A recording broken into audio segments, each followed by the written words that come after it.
Life was simple when we had just one sound option. But in recent times, smartphone companies decided to add multiple sound options.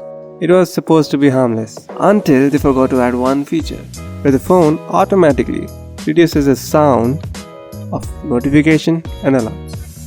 So whenever I receive a call and my earphones are plugged in, it feels like somebody out of the blue just decided to shout in your ears. My soul just left the body and my body reacts like it has been tasered.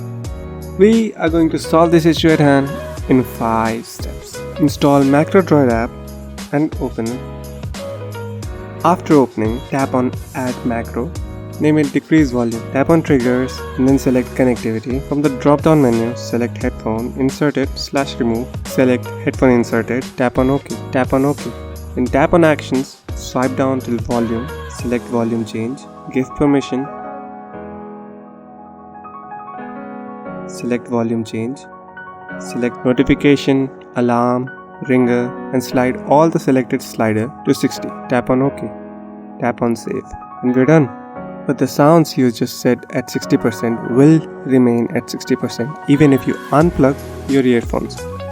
So in order to not miss the calls, I suggest you avoid this by creating another macro which raises volume when headphone is removed and the volume goes up to 100%.